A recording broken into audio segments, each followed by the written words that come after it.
Mr. Malegam, fellow trustees, distinguished guests, it's a great privilege to be invited to deliver the Nani Palkhivala Memorial Lecture. Now, all of you are conversant with his many contributions in various domains. We heard a little bit about it just now.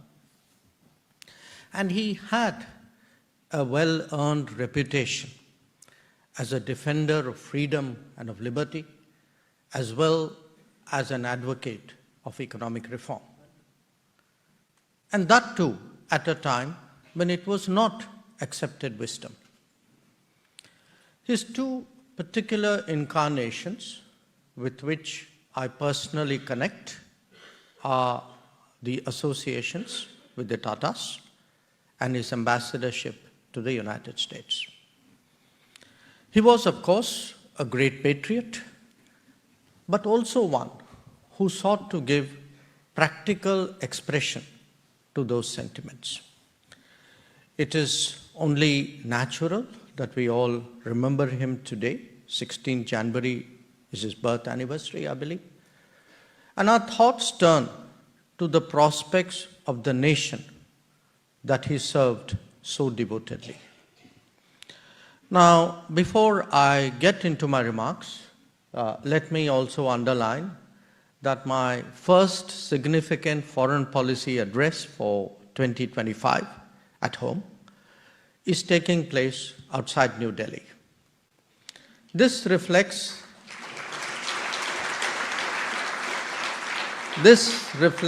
our recognition that the stakeholders now extend well beyond the capital and its officialdom. And in fact, messaging from Mumbai serves to emphasize the economic dimensions of our diplomacy. I'm sure that Nani Palkhivala would appreciate these shifts in our thinking over the last decade. Perhaps a few moments on the state of the world now is also warranted to give a context to India's relationship with it. We are 2 days away from a presidential inauguration in the very country where Ambassador Palkhivala served. It is an event that is expected to have profound consequences for the global order. Rather than perceive it as a cause in itself, we should perhaps analyze it as a symptom of a churning that has now reached a critical point. That process has many dimensions, many issues, including a rebalancing of economic and political power over multiple decades. It has been accelerated by a particular model of globalization, which, while creating greater prosperity, has also led to more insecurity. Conflicts, pandemics, and climate events have actually been aggravating factors in this period. Now, technology too has played its due part by enhancing interdependence and interpenetration. On the one hand, the world is witnessing the weaponization of market shares and financial instruments. On the other, many are left to fend for themselves, be it on health, on debt, or on energy. And this integration and separateness actually coexist in our times. Today, we may well be on the cusp of a new era. One where the United States departs from an established tradition of foreign policy and focuses on its own interests rather than in shaping the world itself. Where the focus is more on the compulsions of competition rather than on the observance of regimes. Those most anxious right now are the nations and organizations who are deeply invested in the current order. For them, any significant departure raises risks and questions a long-standing model. For the countries who are less invested, it could very well be a time of opportunity. New openings and novel practices could create space that did not exist earlier. India falls in the latter category. Therefore, the relevance of India to global outcomes will be a subject of ever-increasing interest. A year ago, I wrote a book on why we matter to the world. Now, as global volatility rises, I believe that we do so even more. If the world is to assess us, perhaps politics may be a good place to begin. A successful election in the world's largest democracy, one that provided a renewed mandate, clearly merits global attention. When a government in a democracy gets 3 consecutive terms in this era, it must have done many things right. Continued political stability is enormously helpful to advancing sweeping reforms and ambitious development.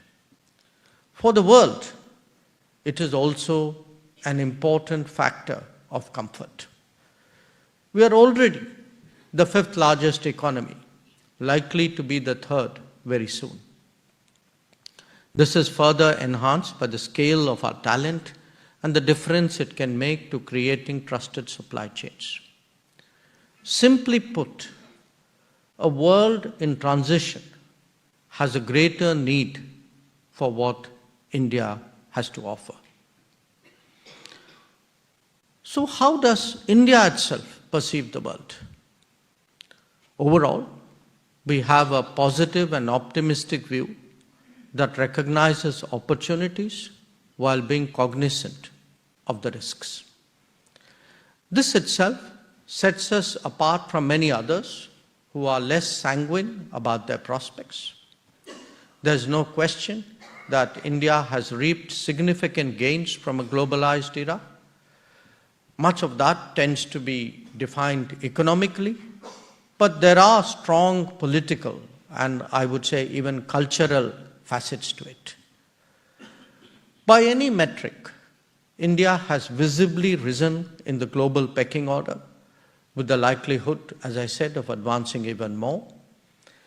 Its increasing activities are visible, but they should not mask the challenges we face. Like the rest of the world, India too has to address the over-concentration in certain geographies of manufacturing and technology. In fact, this task is central to the comprehensive national power that we must continue to build. Let us return to the context once again. The journey of rebalancing in the world has reached a stage today where we can start to discern the emergence of real multipolarity in the global order. It represents a move away, not just from the domination of the West, but from the current structure of world affairs. Technology, as I said, is becoming a greater game changer, impacting balances of power as much as they do the daily routine of our lives. It accelerates the growing tendency to leverage a broad range of activities. The era of chips and AI, electric mobility, green and clean tech, as well as drones and space, all hold transformational possibilities. But the perennial games that nations play still continue unabated. In fact, perhaps they have become even more intense. Sharpening great power competition has given it an added edge, making it now a structural feature of contemporary times. Some of what awaits us is already visible on the horizon. All of this points to a volatile, uncertain, and even turbulent world in the years ahead.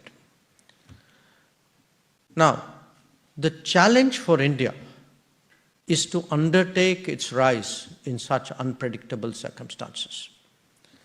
To do that, it has to accelerate both its internal growth and modernization, as well as de-risk its external exposure. At home, that is best done through political stability, broad-based and inclusive growth, and continuing reforms. It means more focus on manufacturing as well as food and health security, while building the deep strengths that would make us competitive. Strategic autonomy, after all, is acquiring greater economic connotations. It is also vital that India not be left behind in the development of critical and emerging technologies. That means carefully analyzing and prioritizing partners. Obviously, those who share traits of pluralism, democracy, market economy, and rule of law have a natural convergence with us. At the same time, geopolitical factors combined with historical experience will also be part of our calculus. While expanding our options enhances strategic space, this has to be an exercise in realism, not merely one of rhetoric. India may be non-West, but its strategic interests ensure that it is not anti-West. Drawing on a tradition of openness, we also see our global positioning as that of Vishwabandhu, a reliable partner and a dependable friend. Our endeavor is to maximize friendships and minimize problems, but this is undertaken with a clear sense of bottom lines and much clarity about our interests. The last decade has demonstrated how to progress on multiple fronts, advancing diverse relationships without making anyone an exclusive one. Polarized situations have also brought out our ability to bridge divides. Building on convergences has been a common feature of India's diplomacy. In a world that is less forthcoming on commitments, India also recognizes the role of middle powers. They are frequently in the lead on their own local, regional issues. And in fact, this could be by themselves or in regional groupings. And consequently, a conscious effort is underway to bond with such nations, while of course engaging them more in regional formats. So a mix of all these inclinations today has led to an expanding Indian diplomatic profile with a much wider array of relationships and commitments.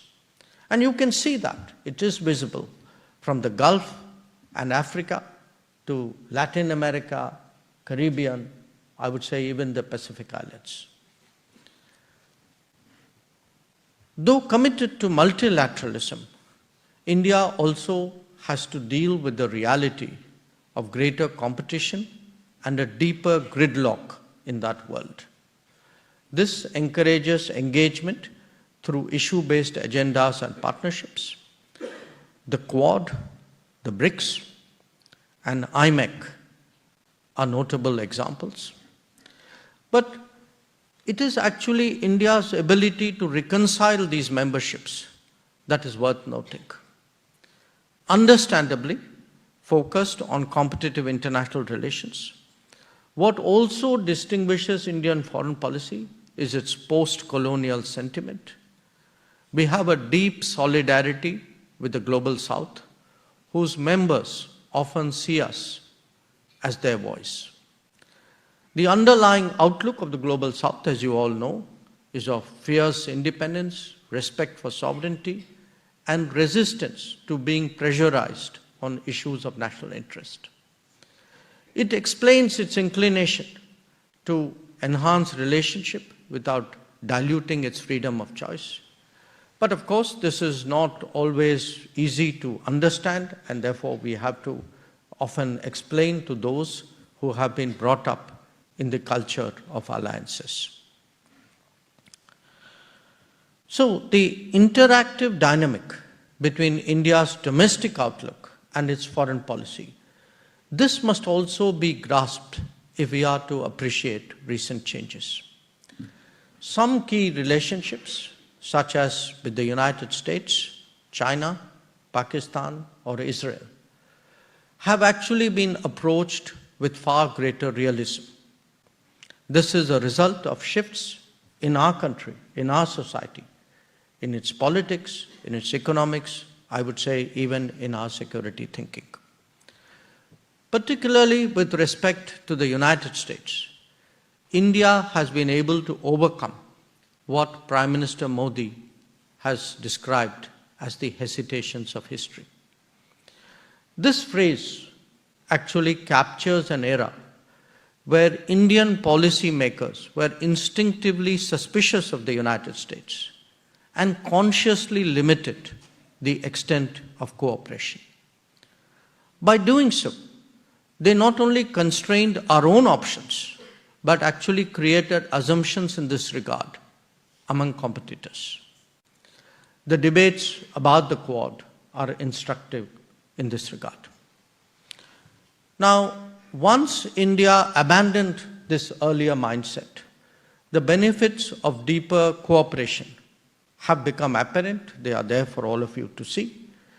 It's unfolding in domains like security, cyber, space, in emerging technologies, to digital, science, education, trade, business. And it has actually encouraged us to work closely on regional, global, and multilateral issues. The key to continuing progress is to expand convergence rather than aim for congruence. Subjecting each other to loyalty tests or nursing unrealistic expectations are obviously not helpful. In fact, I would argue that the intersection of interest today with the United States is already substantial enough for it to serve as a foundation for a high-quality strategic partnership. This is, of course, buttressed by the Indian diaspora as a living bridge. I will say something about that later. And obviously, changes in American policy and posture will have implications for India. But precisely because the complementarity is already strong and is so visible, indicators do point to a robust growth in our cooperation in the days ahead. At a time when most of its relationships are moving forward, India confronts a particular challenge in establishing an equilibrium with China. Much of that arises from the fact that both nations are on the rise as immediate neighbors and the only two societies with over 1 billion people. Their dynamic could have never been easy. But it has been further sharpened by a boundary dispute, by some baggage of history, and by differing socio-political systems. Misreadings by past policymakers, whether they were driven by idealism or by the absence of realpolitik, has actually helped neither cooperation nor competition with China. This has clearly changed in the last decade. Right now, the relationship is trying to disentangle itself from the complications arising from the post-2020 border situation. Even as that is being addressed, more thought needs to be given to the long-term evolution of our ties. Clearly, India has to prepare for expressions of China's growing capabilities, particularly those that impinge directly on our interests. To hold up its own end, a more rapid development of India's comprehensive national power is necessary. This is not just about correcting the earlier neglect of the border infrastructure and the oceanic periphery, but also in mitigating dependence in sensitive domains. There could naturally be practical cooperation undertaken with due diligence. All in all, India's approach can be summed up in terms of what we call the three mutuals: mutual respect, mutual sensitivity, and mutual interest. Bilateral ties can also benefit from a greater realization that what is at stake is actually the larger prospect of both nations, and in fact, without exaggeration, I would say even of the global order. It needs an acceptance that the emergence of a multipolar Asia is an essential prerequisite for a multipolar world. Now, changes in the weight and the stance of the United States and China are among the key factors contributing to the emergence of the Indo-Pacific as a theater. For India, this engagement is a logical extrapolation of its Act East policy that initially focused on the ASEAN. It also reflects a deeper engagement with Japan and with Australia, two fellow members of the Quad mechanism, as also with South Korea. In many ways, the Quad is a grouping foretold by India's vastly improved relationship with its individual constituents. It is also a contemporary method of addressing global and regional deficits through creative and flexible collaboration. Since 2017, which was when the Quad was revived, since 2017, the Quad has made significant progress in areas like climate change, climate action, supply chains, connectivity, digital capabilities, maritime security, and humanitarian assistance and disaster response. This example of countries coming together on a shared agenda is also being replicated elsewhere. A newer example is IMEC, the India, Middle East, Europe Economic Corridor, which actually offers a new logistical template. In fact, in the last decade, India has either initiated or joined about 40 different endeavors with multiple partners on specific issues. They speak of an ability to carry different nations on varying subjects without diluting our strategic intent or compromising our national priorities. As a major power of the Eurasian landmass, Russia has long held importance for India's foreign policy. Despite all the ups and downs that the world has seen since 1945, this is actually one relationship that has largely held steady. For decades, Russia has had a salience in India's national security calculus.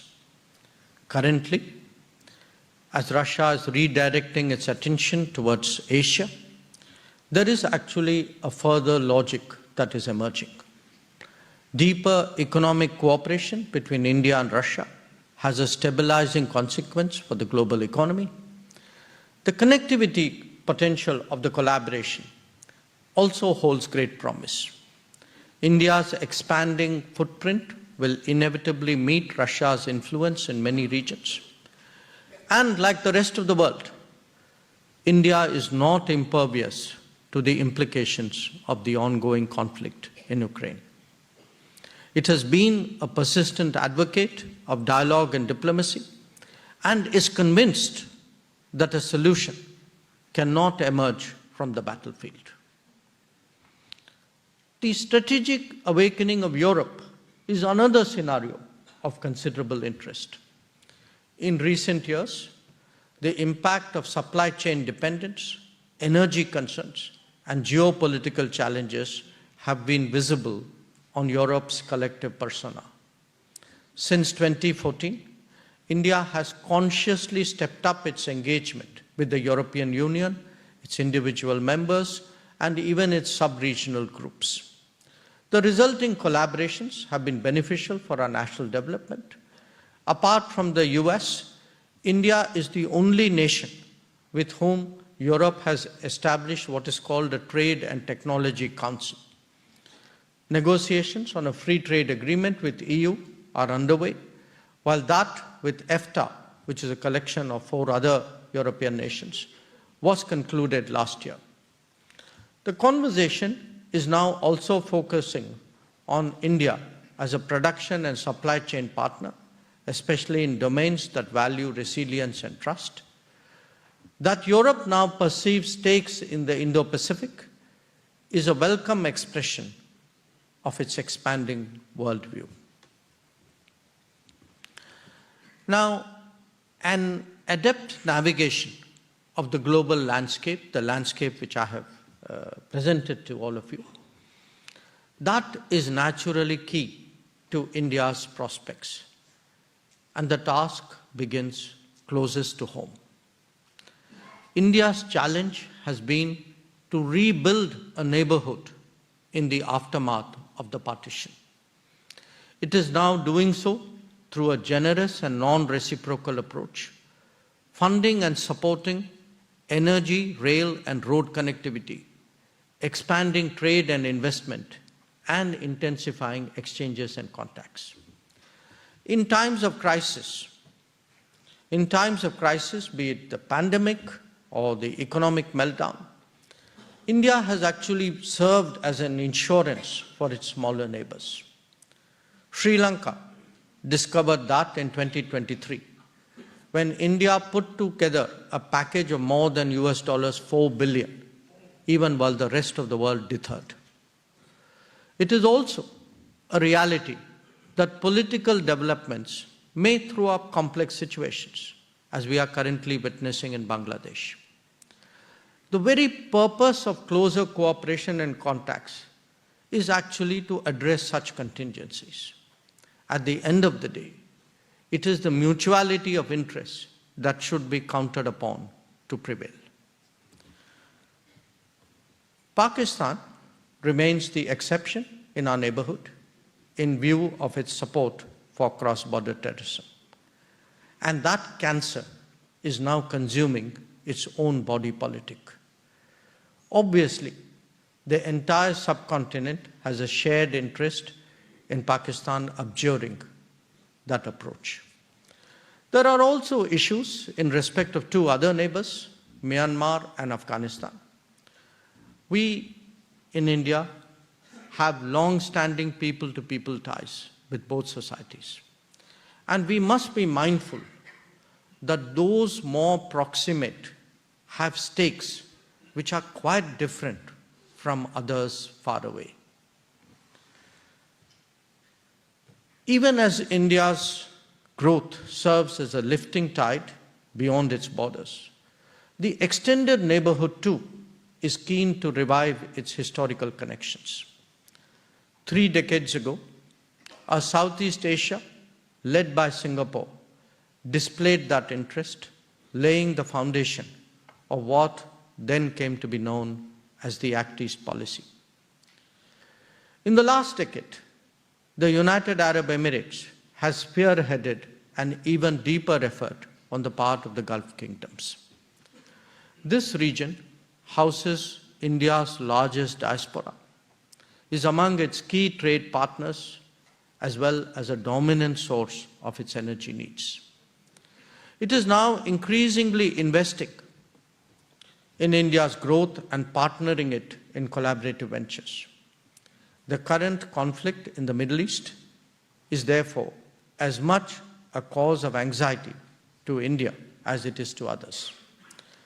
Getting the balance right between countering terrorism, minimizing civilian casualties, providing humanitarian support, and promoting a 2-state solution sums up our approach.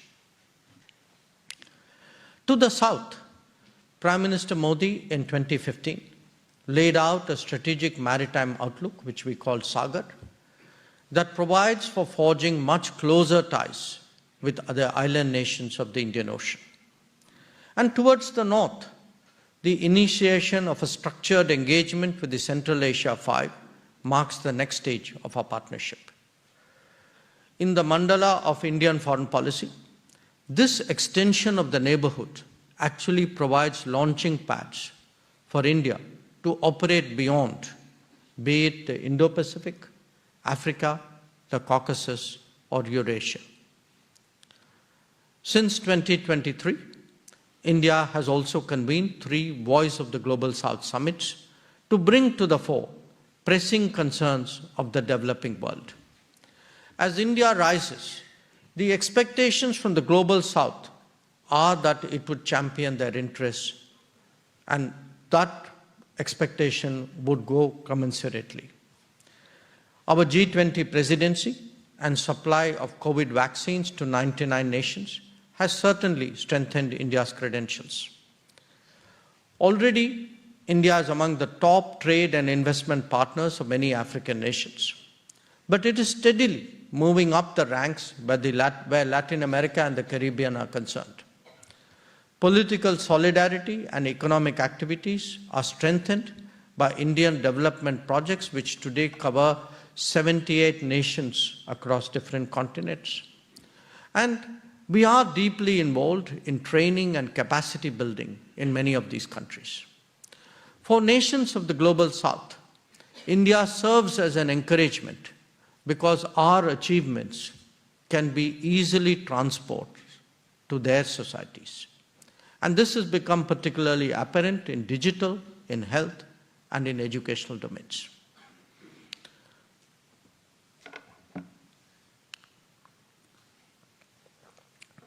Among the challenges that India confronts, because that too is a subject we need to look at, among the challenges that we confront is the architecture, actually, of the current global order.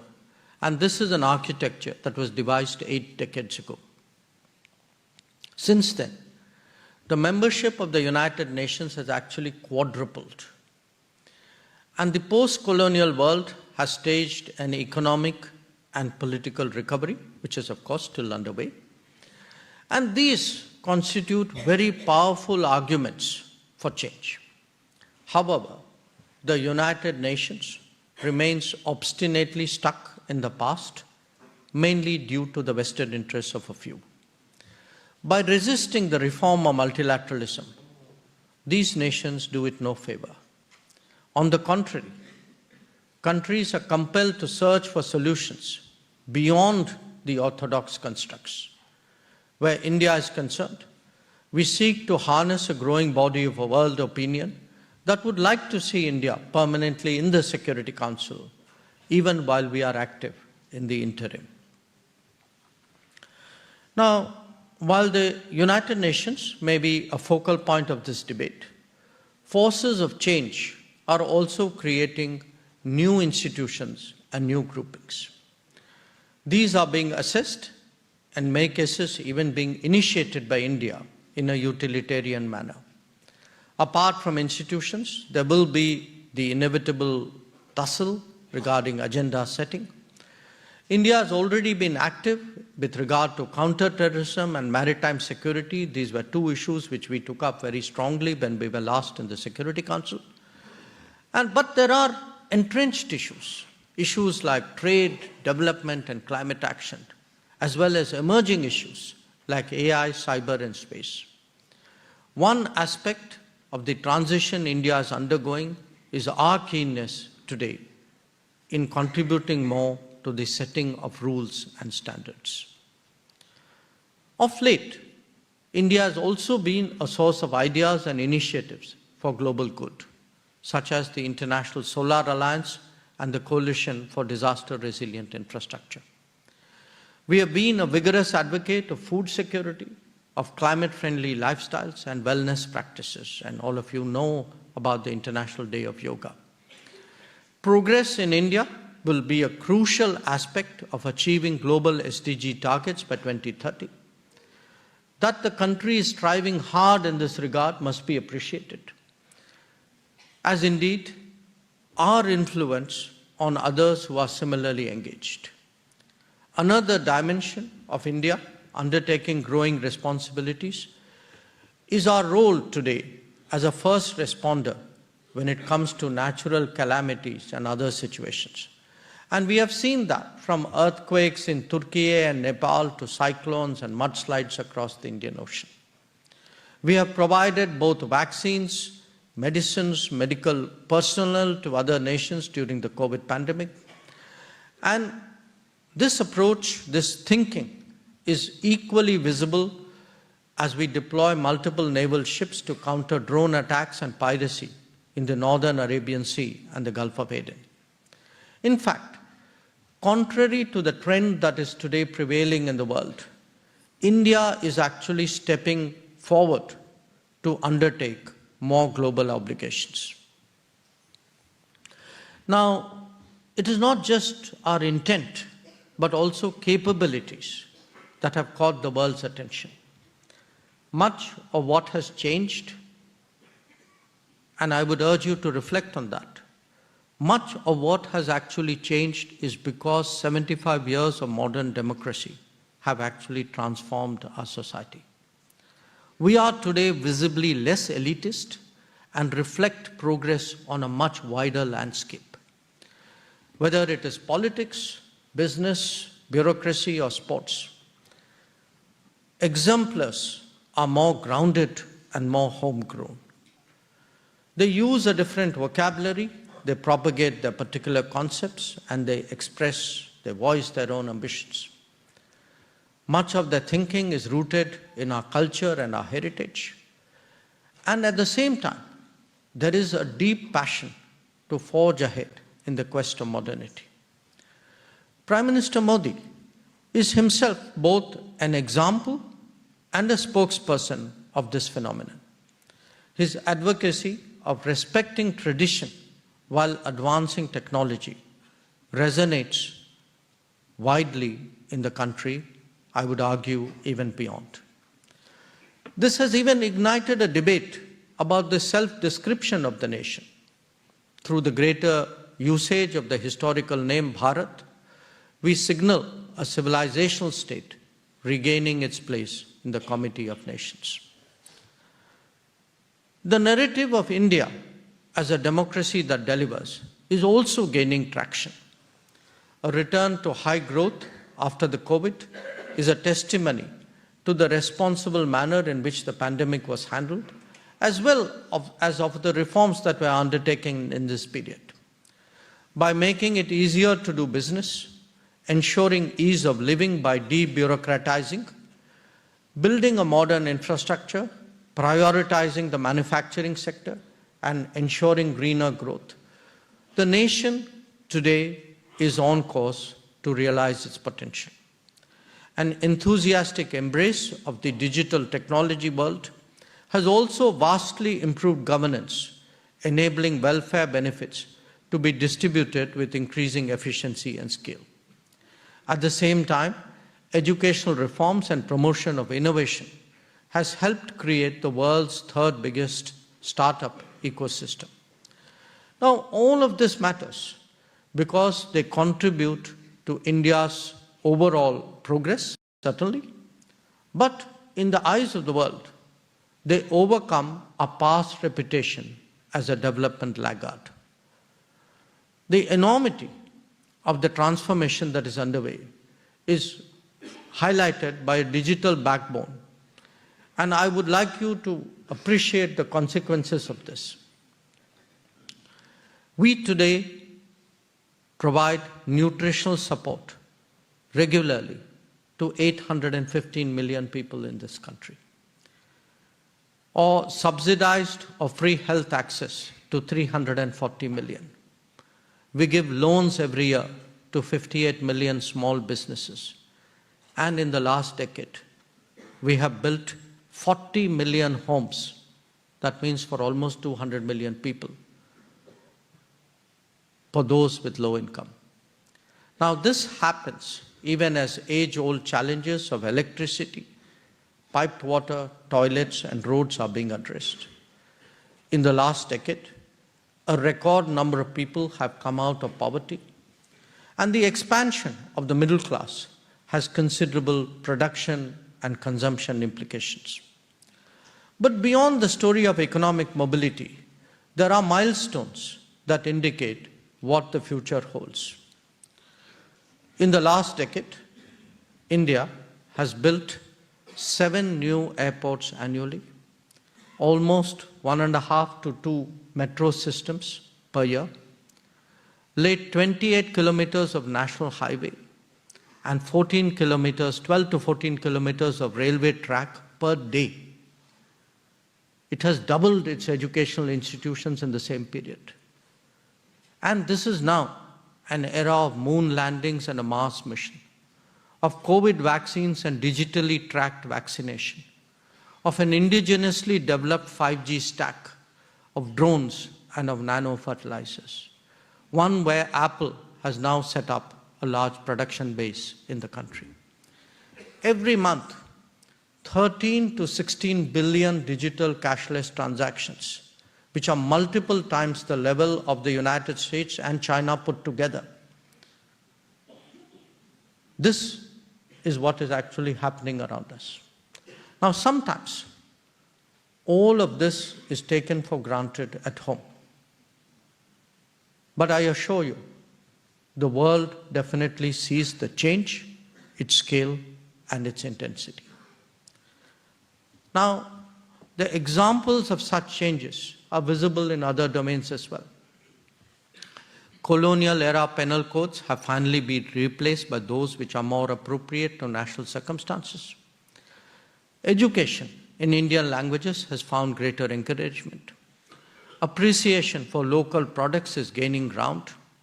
And in fact, so is the interest of one region about the culture and heritage of another. Economically, the big difference is the Make in India campaign, aimed also for making for the world. It seeks to reverse the deindustrialization of the past and even contemplates leapfrogging in different areas.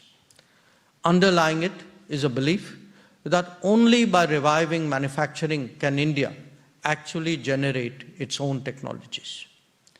But beyond its borders, efforts are also underway to restore connectivity disrupted first by colonialism and then by partition. In its immediate periphery, we see that visible in projects with virtually every neighbor. I spoke to you about that earlier. And it has been provided, and it has provided the basis for contemplating an extended neighborhood that revives relationships dormant in the recesses of history. So the relevance of this new India to global politics, this arises not just from our growing abilities, but also the circumstances of its rise.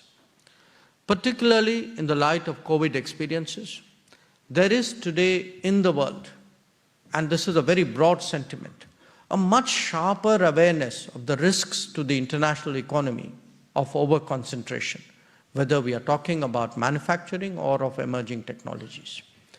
And then there is the weaponization that I spoke about, weaponization of economic capabilities, including market shares, and that has become a major source of anxiety. The digital era has also brought forth its own set of challenges, focused on trust and transparency. Individuals and societies can no longer be agnostic about where their data resides and how and by whom it is harnessed.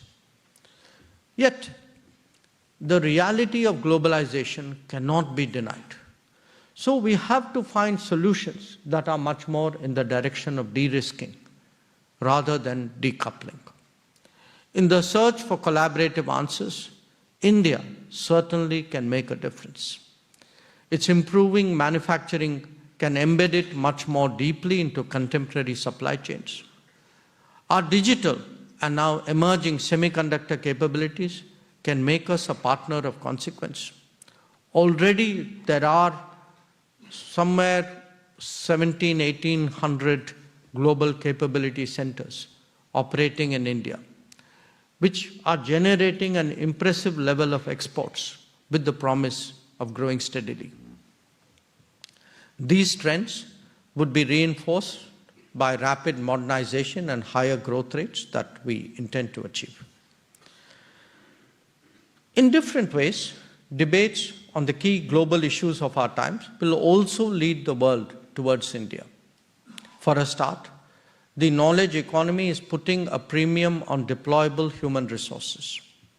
This comes at the very time when the more advanced societies are facing growing demographic deficits. An upcoming trend is the interest in accessing Indian talent through mobility understandings. That India is itself encouraging greater innovation, expanding its skills base and making it easier to do business will surely contribute to more such partnerships. And even while moving in this direction, the world is cognizant of the concerns of sustainability as well as clean and green growth. The contribution of India to the domain of climate action is significant. We can also be an exemplar to other developing societies. A unique element of India's engagement with the world is the role of our diaspora. Now, in that regard too, Nani Palkhivala was actually ahead of his times. Many of you would be aware that we have just concluded a Pravasi Bharatiya Divas convention in Odisha, and acronyms like NRIs, PIOs and OCIs, which we use so prolifically today, they had not been invented during Nani Palkhiwala's times. But it's interesting, one of his last acts as ambassador in the United States, he actually held an event to pay tribute to 14 outstanding Indians living abroad. And today we honor diaspora Indians by presenting Pravasi Bharatiya Saman Awards. Interestingly, Palkhivala, whose individual initiative this was, he titled the awards he presented as Exemplar of Excellence and Explorer of Brahma. And I should tell you, the recipients included Hargovind Khurana, the Nobel laureate, S. Chandrasekhar, the astrophysicist and Nobel laureate, and Zubin Mehta. A dimension of contemporary world politics that is often overlooked is the significance of connectivity. As production and consumption centers have both diversified and expanded, and corridors. The natural changes to repair the colonial era disruptions actually have still not advanced as much as they should. Of course, in recent times, we have seen some major initiatives, but these have been largely national and unilateral. I think most of you understand what I'm talking about. Currently, a more comprehensive and consultative set of connectivity endeavors are underway. And I would emphasize that they hold particular promise for India. Notable to our west are the IMEC corridor that I spoke about, the India, Middle East, Europe Economic Corridor, and the International North-South Transport Corridor. Now, these are two different corridors, both of which lead westwards, eventually into Europe. To the east, there is the trilateral highway, which begins from India through Myanmar all the way east on land, and the Chennai-Vladivostok corridor on sea. Now, put together, and realizing these connectivity corridors will not be easy, but we are very determined to do so. Put together, actually they will be logistical economic game changers, because they will actually connect the Atlantic to the Pacific, mostly on land, some part of it on sea, but with India at its center. And this will happen at the very time when the Indian economy will also be shifting to a higher gear. So these were some of the aspects of how India engages the world and why we are much more relevant to it. But the net takeaway from this is really a story of greater prominence, a story of greater relevance.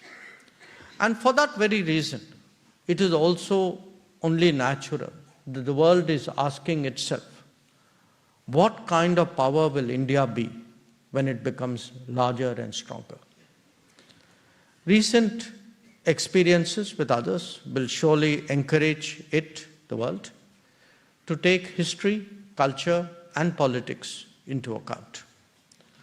On each score, I would emphasize that there is reason to rest assured. Throughout its existence, India has been a pluralistic society open to the world. Unlike the vast majority of nations we have today in international relations, India has never espoused a single ethnicity, language, or belief system as a defining identity. On the contrary, it has a deep civilizational unity which has always allowed diversity to flourish. Today, that self-awareness of its heritage and tradition not only drives a national revival, but actually encourages engaging the world more confidently. Similarly, Indian democracy too is ingrained in a consultative culture all the way down to the grassroots. This is a natural political expression of social and intellectual pluralism that is embedded in the Indian ethos. As development spreads its benefits, Indian democracy too has emerged stronger, has emerged more authentic. Certainly, our political representation currently is perhaps the broadest we have ever had in history. Where India's business outlook is concerned, this too is very much in sync with other domains. Despite decades of left-leaning ideology imposing regulations and state control, entrepreneurship and commerce were resilient enough in our country to survive. Indeed, Nani Palkhivala himself was a strong proponent of these traits in very difficult circumstances. And I want today to recall his words describing that era. And he says, "Perhaps there is no other country on earth which has in such ample measure all the enterprises and skills needed to create national wealth, and which takes such deliberate and endless pains to restrict and hamper its creation." Fortunately, that era is behind us. Today,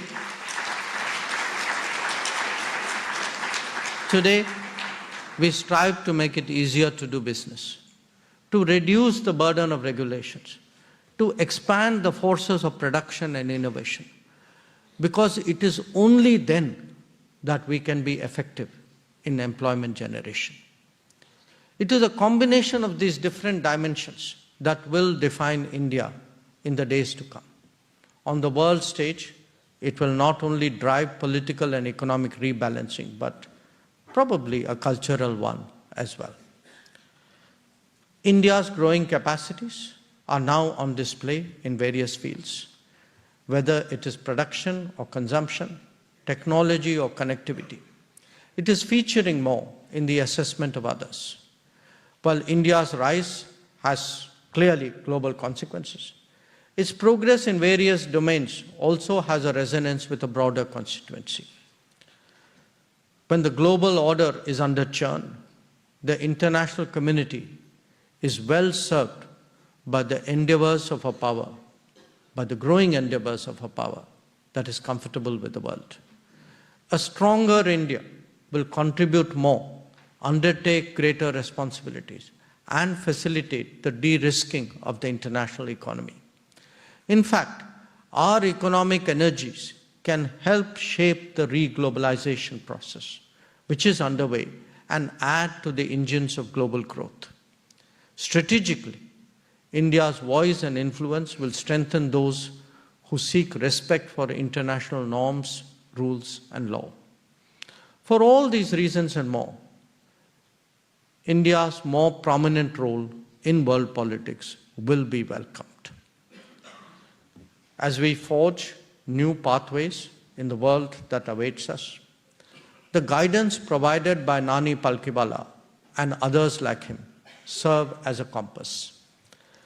Their dedication and commitment has brought us now to the level where we can make an increasing difference to global outcomes. In fact, the ideas and values espoused by Nani Palkhivala have an even greater meaning as we enter this new stage of development that I have described. Our deep respect for his contributions is best expressed by raising the level of our ambitions and striving hard for the realization of a Viksit Bharat. I thank you for your attention.